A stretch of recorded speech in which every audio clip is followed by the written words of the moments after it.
Now, one of the first things you're going to want to do is on top of your table, your sheet of MDF, you're going to want to lay out some marks all the way around the track, knowing that it's going to fit within those marks when you fasten the RaceMaxx track sections down to the table. And we're going to go ahead and mark both the inside and the outside of the track. That way when we're caulking the RaceMaxx track sections down, we know exactly where every piece fits.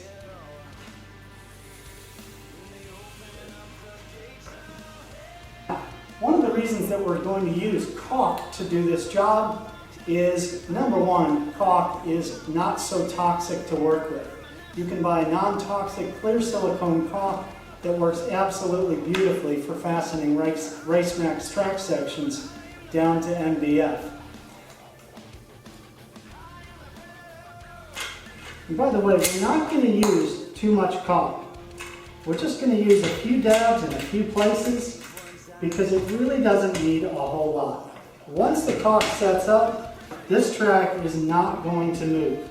Now, a good idea is to kind of push down on the track and wiggle it a little bit. Make sure we've got it lined up exactly where we want it to go. And then we're going to add a clamp to this section. Making sure we're all lined up there. We're applying pressure, making sure that the track is nice and flat on the table. And that's about all we need. So we'll move on to our second piece. And like I said, maybe 4 dabs per piece of track, and you're all set. Now, because we're butting into this piece, we're going to start about 1 inch away from that piece. We're going to press it down to smooth out all that caulk, and we're going to firm it up to this piece. We're going to make sure that the slots are perfectly aligned, which is very, very easy to do, by the way. Apply some pressure. Make sure it's nice and tight, that you don't have a gap in the joint there.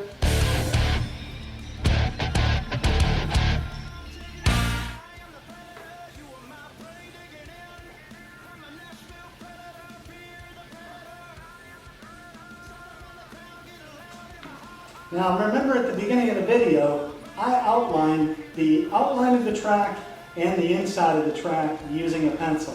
Actually, I used a marker. What's great is RaceMaxx track sections are built so perfectly, is that I can see by my outlines that the track is lining up absolutely perfect. And that makes things nice and easy. Now, as we said at the start of the video, the only power tool you need is a drill and a 1/4 inch drill bit.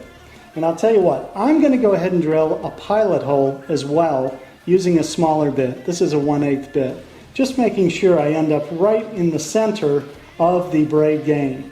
I'm going to be drilling 4 holes, 1 in each side of the braid gang, and I'm going to drill those holes where I think I'm going to put my power. Now, after you've drilled, it's a good idea to take a little piece of sandpaper and clean up those areas where you've drilled. You're probably going to have to stick the paper inside the slot and do a little cleanup on both edges of each slot. So you're going to go into each slot 2 times with the paper facing the outside of the slot to clean that up. And also very gently just clean up the top so that there's no bumps or rises, so that when we lay down our tape and braid, it's perfectly flat.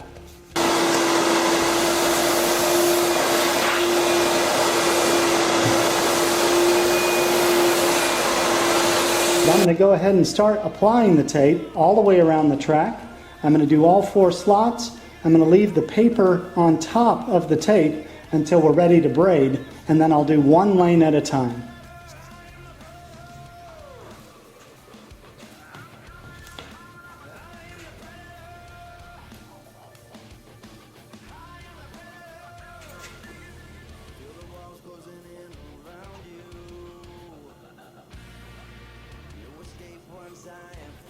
Now, the turns are always going to take longer than your straightaways because you're trying to bend something that doesn't really want to bend. Now, when you reach the end, you're going to want to grab your cutters, and you're going to want to cut the tape just shy of the hole, or actually right on top of the hole. So we've cut our tape.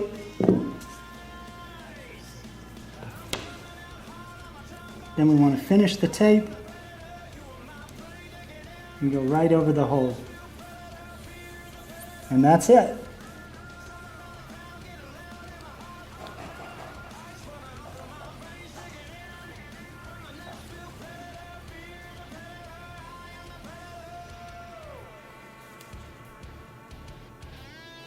Now before we peel the tape off, we want to do two things. We want to bend our braid about 8 to 10 inches from the tip, and that's where this is going to lie flat into the hole. Second thing, we want to curl the end of the braid, make it nice and small. Just curl it over, fold it over on itself, and we're going to drop that down into the hole, and then we'll peel the tape back. And once you get it to about right there, about an inch away, now we can grab the paper on our tape and begin peeling it off. And what I do is I kind of lay the braid on the top of the edge of the game, and I let my finger do the pressing to push it down into the game.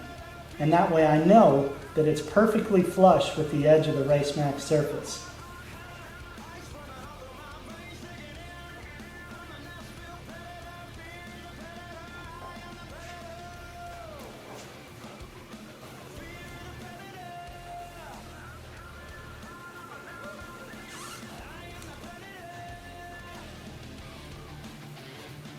When you're finishing up and ready to drop your braid through what's called the braid drop are the holes that we drilled with a 1/4 inch drill bit earlier before we did any tape or braid. What you want to do is estimate where this is going to end at that hole and mark it with a magic marker or a pen. And then what you want to do is fold this so that it has a nice even shelf to drop down into that hole.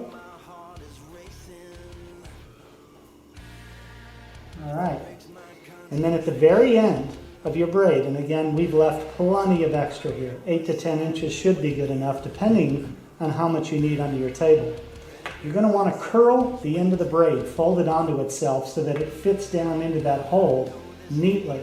Now, the end of the braid is going to get stuck on the other piece of braid that's already in there. So to overcome that, what we like to do is just wrap a little piece of tape around the end of it, and then tear off the excess. Make sure it's curled up nice and tight, and then make sure you have this oriented correct so that you can drop the braid down into the hole, reach your hand under the table, gently pull it through. Now I'm going to go ahead and use a braid roller that is available at slotworkshop.com, and I'd highly recommend buying one of these to go along with your track kit. I'm sure you can make one somehow, but this one is kind of special that it has this little blade in the center that fits down into the slot, and then these two rollers apply pressure onto the braid and the tape. And not only is it a good idea to use it when you're installing the braid, but you should really do this to your track about once a month just to maintain it. And that will keep your braid nice and tight on your track and make it last a long, long time. So I'm going to go ahead and roll both the lanes with the roller. You do that in a back and forth motion, applying quite a bit of pressure and sometimes leaning the roller side to side a little so that you get all of the braid and tape firmly pressed into the braid game.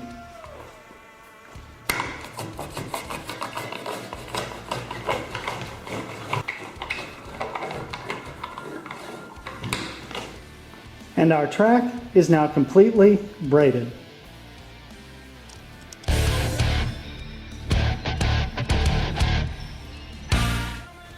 Now that you've glued your track down, you've installed your braid and your tape, one huge benefit of RaceMaxx is that we have this perfect outside track to follow. And so we had a neat idea. We're going to use our router, and we're going to route using the edge of the track, the edge of the RaceMaxx. That's going to be our guide. So when we're done, our table is going to be approximately 3 inches bigger than the outside of the track itself, and it's going to follow it in perfect contour. So let's give that a shot.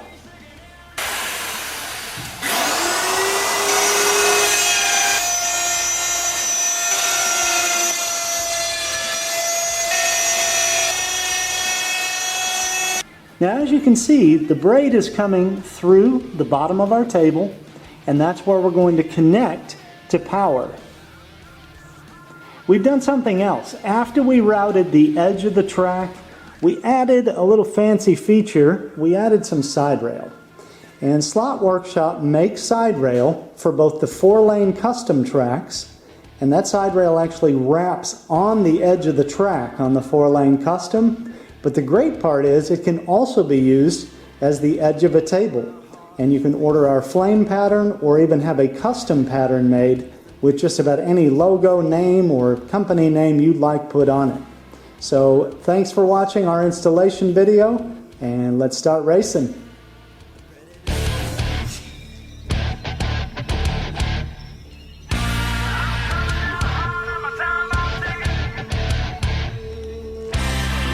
I love the way my heart is racing.